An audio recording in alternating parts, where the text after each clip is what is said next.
स्वागत है एक बार फिर से आप सभी का आइडियल आदर्श में। और ये मास्क मैंने इसलिए पहन रखा है कि मेरा जो सेटअप है रोड के किनारे ही है, तो ज़रूरी है कि बच के रहा जाए कोरोना से।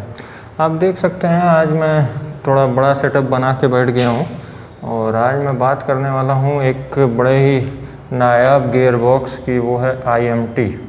IMT का मतलब होता है इंटेलिजेंट मैनुअल ट्रांसमिशन। लेकिन उससे पहले हम देखेंगे कि कुल कितने गियर बॉक्सेस अवेलेबल हैं इस धरती पे जो आप कहीं ना कहीं से जुगाड़ करके ख़रीद सकते हैं। और एक्चुअली ये मैं इसलिए कर रहा हूँ कि UPTU से एक डिग्री मेरे पास है BTech की, जो घर में अलमारी में कहीं पड़ी होगी, दबी होगी, तो उसी डिग्री का आज लाज रखने का दिन है ना। तो इसलिए ज़रूरी है कि कुछ किया जाए। और आप जानते हैं कि अगर कोई जॉबलेस है तो इसका मतलब है कि वो इंजीनियर है। वो तो एक सिनोनिम बन गया है, jobless is equal to engineer. ये सिनोनिम है। कोई जॉबलेस है तो इसका मतलब है कि 93.57% चांस है कि वो इंजीनियर होगा। अरे मजाक कर रहा हूँ। और अगर कोई इंजीनियर है तब तो 100% चांस है कि वो जॉबलेस होगा। खैर, अब हम लोग बात करते हैं अपने गियर बॉक्स सेटअप के बारे में। दो गाड़ियाँ हैं, एक है वेन्यू और दूसरी है सोनेट। अभी 3-4 दिन हुआ है लॉन्च हुए उसे। इन दोनों ही गाड़ियों में आपको ये सेटअप मिल जाएगा। और इसकी खासियत क्या है आप यहाँ पे देख सकते हैं। जो कन्वेंशनल मैनुअल होता है उसमें आपको 3 पेडल मिलते हैं, फुट पेडल, एक्सीलेटर, ब्रेक और क्लच। जबकि IMT में आपको क्लच पेडल नहीं मिलेगा, जबकि गियर जो आपका गियर का स्टिक होगा वो मैनुअल होगा।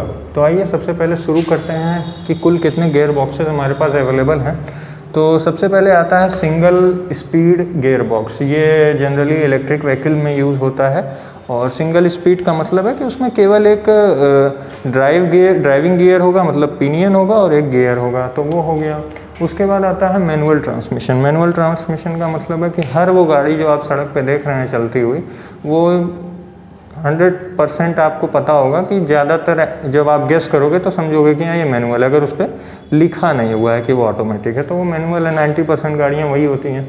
उसके बाद आता है AMT। अब AMT का क्या कहूँ, सबसे बकवास ये गियर बॉक्स होता है, घटिया मतलब होता है, बिल्कुल रद्दी होता है। अब इसको दिल पे मत ले लीजिएगा। अगर आपके पास AMT है तो बुलडोजर लेके मेरे घर कंगना रनौत की तरह मत आ जाइएगा, है ये काम नहीं करना है, ठीक है।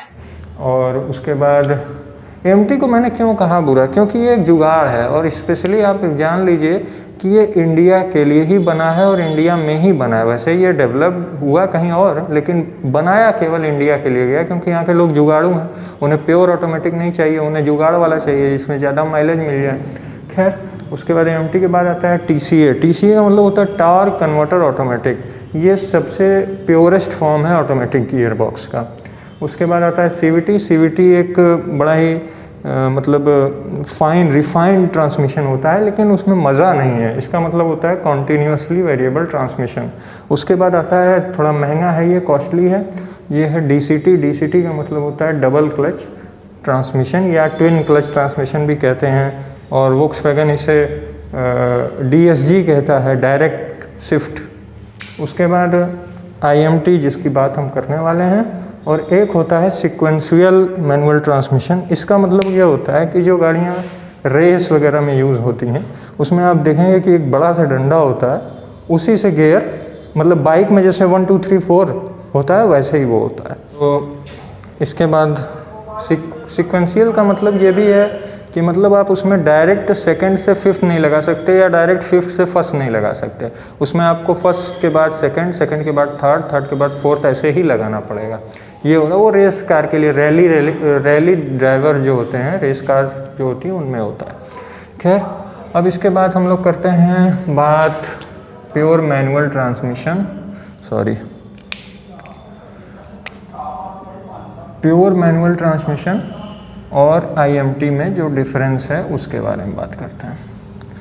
IMT का मतलब है, मैंने पहले ही बताया, इंटेलिजेंट मैनुअल ट्रांसमिशन। जो ये हुंडई जो या किया जो है वो कहती है इसे। वैसे इसका असली जो मतलब है वो है ऑटोमेटेड क्लच मैनुअल ट्रांसमिशन। इसमें होता क्या है कि जो मैनुअल होता है उसमें तो गियर होता है, क्लच होता है, तो आप क्लच इंगेज करके सॉरी डिसएंगेज करके अपना ट्रांसमिशन में गियर सेलेक्ट करते हो, उसके बाद क्लच पेडल रिलीज़ करते हो तो गाड़ी आपकी बढ़ने लगती है। यहाँ पे क्या है, यहाँ पे क्लच पेडल है ही नहीं, पूरी तरह से क्लच पेडल को एलिमिनेट कर दिया गया है। इसका मतलब ये हुआ कि आपको गियर बदलने के लिए क्लच दबाना नहीं है, गियर आपको ही बदलना है हाथ से, लेकिन आपको गियर बदलते समय क्लच का इस्तेमाल नहीं करना है। क्लच है ही नहीं तो करेंगे क्या। अब इसमें बात आती है कि ऐसा कैसे हुआ। तो जब आप गियर लगाते हो, अगर ये गियर स्टिक है तो यहाँ पे इसमें फॉर्क्स होते हैं, 3 से 4 फॉर्क्स होते हैं जो गियर बॉक्स तक जाते हैं। उसी शिफ्टिंग फॉर्क के पहले एक इंटेंशन सेंसर लगाया इन्होंने। इंटेंशन सेंसर का मतलब ये हुआ कि आप गियर चेंज करने वाले हैं, इसका पता चल जाएगा ट्रांसमिशन कंट्रोल मॉड्यूल को।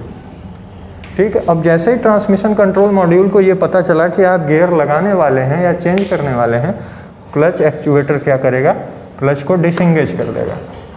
समझ लीजिए, डिसएंगेज का मतलब होता है दूर हो जाना, और इंगेज का मतलब होता है इंगेज हो जाना, मतलब ड्राइव जुड़ जाना। कुछ लोग इसको उल्टा कहते हैं, मैं तो ऐसे ही समझता हूँ।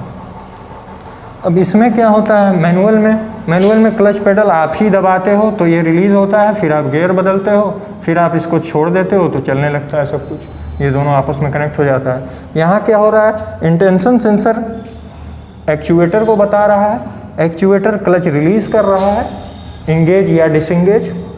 उसके बाद गियर आपने यहाँ लगा लिया, फिर ये इंगेज या डिसएंगेज किया, फिर आपकी गाड़ी चलने लगी। अब यहाँ पे देखिए मैंने कुछ टर्म्स लिख दिए हैं, ECM, TCM और ये एक्चुएटर। तो ECM का मतलब होता है engine control module. Engine control module जो है आपके इंजन की पूरी फंक्शनिंग को कंट्रोल करता है, कितना फ्यूल जाएगा, क्या थ्रोटल पे क्या RPM रेज करना है, थ्रोटल रिस्पॉन्स कैसा होगा इंजन का, फ्यूल एयर मिक्सचर कैसा होगा, सब कुछ ये, और कोई फॉल्ट तो नहीं है इंजन में, वो सब कुछ यही गवर्न करता है ECM।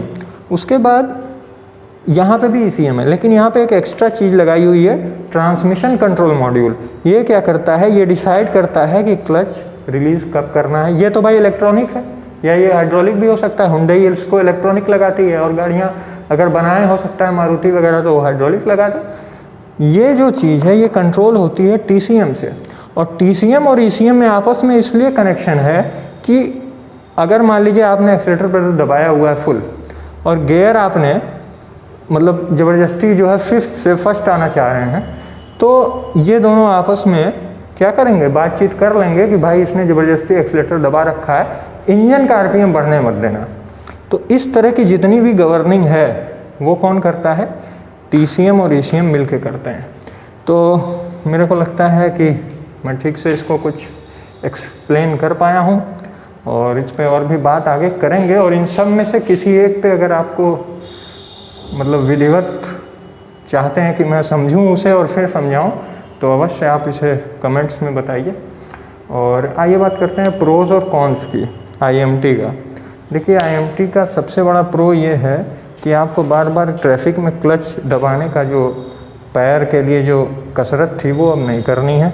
तो सबसे बड़ी बात हो गई हैसल फ्री ड्राइविंग। उसके बाद आती है लॉन्ग लाइफ ऑफ क्लच। क्यों लॉन्ग लाइफ ऑफ क्लच कैसे हो गई, ये इसलिए हो गई कि जब एक्चुएटर खुद ही क्लच को मैनेज करेगा तो वो क्लच स्लिप नहीं होने देगा।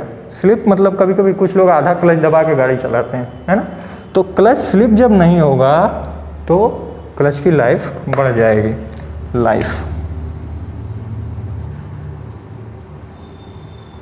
उसके बाद आती है स्मूथ ड्राइव। कुछ लोग झटका देके क्लच छोड़ देते हैं, धचाक से छोड़ दिए, धचा के गाड़ी आगे बढ़ जाती है। वो चीज़ भी यहाँ नहीं होगा, वो एकदम फिक्स रेशियो है उसका कि किस गियर में कितने स्पीड में इंगेज और डिसएंगेज करना है, तो वो लाभ है। इसके बाद करते हैं इसके नुकसान क्या है। भाई हर चीज़ के कुछ फ़ायदे कुछ नुकसान होते हैं। तो नुकसान ये है कि ये आपको उतना मज़ा नहीं आएगा जितना आप मैनुअल में लेते हैं। मैनुअल में क्या करते हैं, फर्स्ट गियर लगाया, एक्सेलरेट किया, धड़ाम से क्लच छोड़ा, गाड़ी व्हील स्पिन करते हुए भागेगी धनाधन एकदम। वो चीज़ यहाँ पर नहीं होगी। आप इसे ड्रैग रेस में आपको मज़ा नहीं आने वाला है। उसके बाद कम्प्लेक्स है थोड़ा, मैनुअल से तो कम्प्लेक्स है ही है, तो हो सकता है कहीं आगे चल के अभी रिलायबिलिटी इशूज़ हैं, ये एक्चुएटर कि क्या रिलायबिलिटी है। ये TCM तो खैर इलेक्ट्रॉनिक चीज़ है तो ये तो रिलायबल होगा, लेकिन इलेक्ट्रॉनिक ये भी है बट इसमें मैकेनिकल चीज़ें तो लगी होंगी। तो कोई मैकेनिक इसे अभी समझ पाए हैं कि नहीं, और हुंडई के खुद के मैकेनिक अभी समझ पाए हैं कि नहीं, और किया के तो खैर वो तो धीरे धीरे पता चलेगा, अभी कितना दिन हुआ है इसे। और फिर कुछ लोग होते हैं जो कहते हैं कि अरे हमारा मैनुअल ही ठीक है, हम क्यों जाएं इस पे।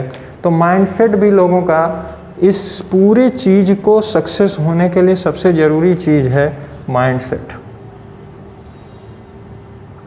लोग इसे खरीदेंगे कि नहीं खरीदेंगे, सबसे बड़ी बात तो ये है।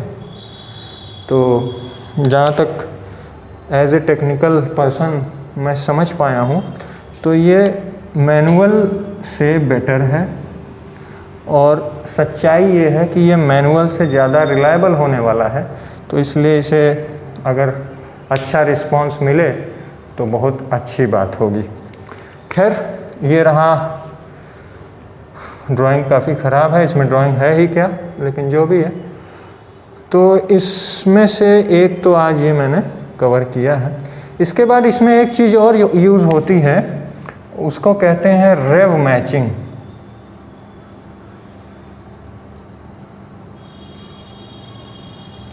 रेव मैचिंग क्या है, इसके बारे में अगर आप विधिवत जानना चाहें तो अवश्य बताएं, रेव मैचिंग पे भी बात होगी। और रेव मैचिंग के बाद इसमें जो है मुझे नहीं लगता कि कुछ बचेगा, क्योंकि रेव मैचिंग इसमें बहुत अच्छे से इस्तेमाल की गई है। रेव मैचिंग हर गाड़ी में इस्तेमाल होनी चाहिए, जबकि होती नहीं है, तो उस पर मैं ज़रूर बात करूँगा, मेरा वो विचार है उस पर। तो ठीक है, फिर बहुत बहुत धन्यवाद आपका।